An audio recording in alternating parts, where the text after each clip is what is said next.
یاد رکھیے ہر secular party منافق ہے. سپا یادوں کے لیے ہے. آپ وہاں پر بھی چھوٹے ملازم و چپراسی اور ذلیل اور غلام رہیں گے. بسپا چماروں کے لیے ہے.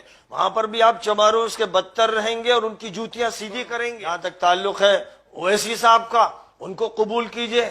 وہ پوری ملت کی نمائندگی بہرحال پارلیمنٹ میں کرتے ہیں، کرتے رہتے ہیں، تو آپ انہی کو مان لیجئے. ان کا تمام چینل والوں سے کہتا ہوں، عام اخبار والوں سے کہتا ہوں کہ بیچ والوں سے بات مت کیجئے. آپ ندوے جائیں گے تو مہمان خانے کے ارد گرد ایک پہرا لگا ہوگا اور آپ کو ملنے نہیں دیا جائے گا. آپ باصرار مولانا رابع صاحب سے براہ راست مل کر انٹرویو لیجئے، تاکہ ایک طرف مان لیا جائے کہ ایک طرف وہ ہیں جو اپنے کو ہندو کہتے ہیں، تو پھر نمبر 2 پر مسلمان ہیں. اس لیے جو ہندوؤں کی نمائندگی کرنے والی طاقت ہے، اس کے اور مسلمانوں کے درمیان بیچ میں کسی کو نہیں ہونا چاہیے.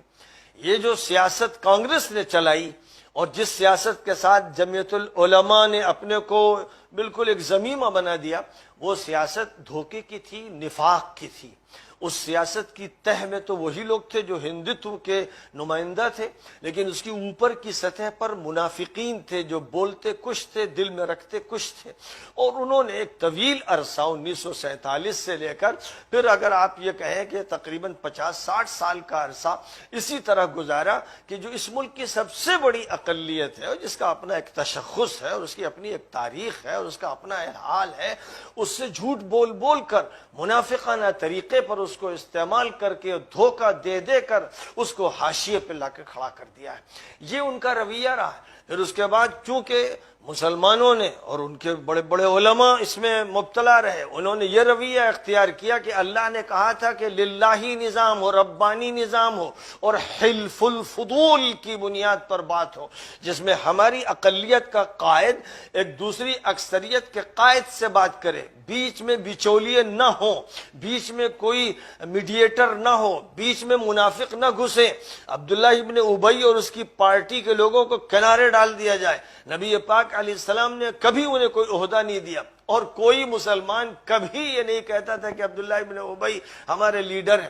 ظاہر ہے کہ اب جب ڈگر ہٹ گئی اور غلط رخ پر لوگ پڑ گئے تو نتیجہ اس کا یہ نکلا کہ پہلے گاندھی جی تھے جو لیڈر تھے، پھر نہرو لیڈر بنے، پھر اندرا گاندھی لیڈر بنی، پھر سونیا گاندھی لیڈر بنی، آج راہل گاندھی لیڈر ہیں بہت سو کے. اور کچھ لوگ جن کو یہ لگا کہ اب یہاں مفاد زیادہ نہیں ہے اور دال زیادہ نہیں گل رہی ہے، تو وہ کبھی ملائم سنگھ کے پاس آ گئے اور کبھی کاشی رام سے جڑے اور کبھی مایاوتی سے جڑے اور کبھی اکھلیش سے جڑے. یعنی ان کو تو شرک چاہیے، ان کا تو حال یہ ہے کہ آقا مشرک ہو اور ان کا شرک ہو رہا ہو تو وہ خوش ہو جاتے ہیں، انبساط پیدا ہو جاتا ہے. اور جب توحید کی بات کی جائے تو چہرہ فق ہو جاتا ہے اور پیشانیاں پر لکیریں پڑ جاتی ہیں.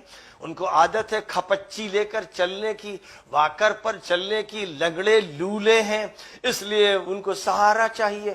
تو اب اسی کا یہ نتیجہ ہے کہ یہ لڑائیاں ہوتی رہیں، فسادات ہوتے رہے.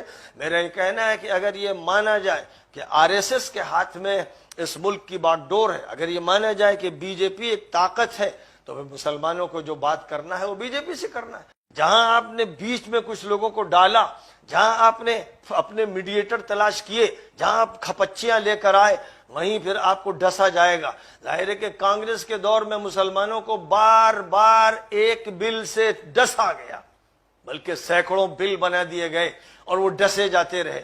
اور اس کے بعد جب انہوں نے سپا اور بسپا کی پناہ گاہیں تلاش کی تو کیونکہ اللہ سے دور ہٹتے چلے گئے، نبی سے دور ہٹتے چلے گئے، نظام مکی اور مدنی سے دور ہٹتے چلے گئے، اس لیے ڈسے گئے اور ڈستے ڈستے اب یہ حالت ہے کہ وہ شودروں سے بدتر ہیں اور ابھی بھی سبق ان کو نہیں حاصل ہو رہا ہے.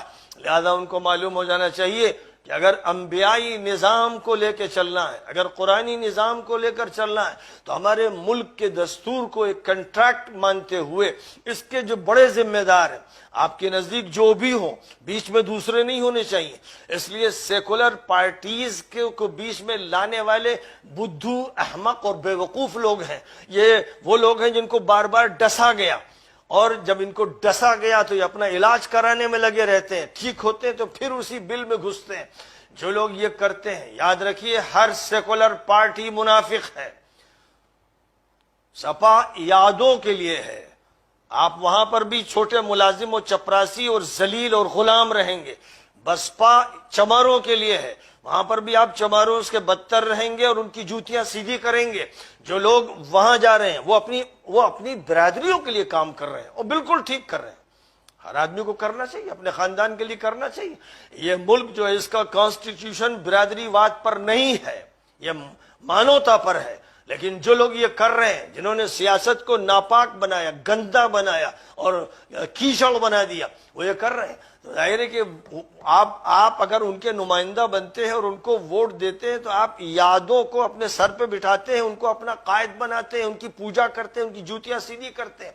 और अगर आप मायावती को करोड़ों रुपए देते हैं कि हमें टिकट दे दो, जीते न जीते हो, जीतेंगे तुम्हारी गुलामी में रहेंगे, जूतियों में रहेंगे और चमारों के नीचे रहेंगे।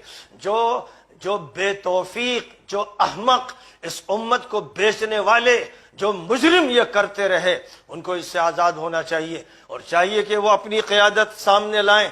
मैंने मुतालबा किया मौलाना अरशद मदनी साहब से कि अपनी क़यादत को नुमाया कीजिए, सामने लाइए। और अगर आप नहीं खड़े होते तो जहां तक ताल्लुक है ओवैसी साहब का, उनको कबूल कीजिए। वो पूरी मिल्लत की नुमाइंदगी बहरहाल पार्लियामेंट में करते हैं, करते रहते हैं, तो आप उन्हीं को मान लीजिए, उनका साथ दीजिए। जब मैंने ये मुतालबा किया तो उनके हाथ पैर कांपने लगे और खासतौर पर सदर जो है मुस्लिम पर्सनल बोर्ड के, उनका ये हाल हो गया कि क्या करें। तो उन्होंने बिल वास्ता, क्योंकि जितने भी काम वो 2-3-4 सालों से कर रहे हैं सब बिल वास्ता है, कोई काम बराह रास्त नहीं है, बिल वास्ता उन्होंने चाहा कि अपनी जान कैसे बचाएं।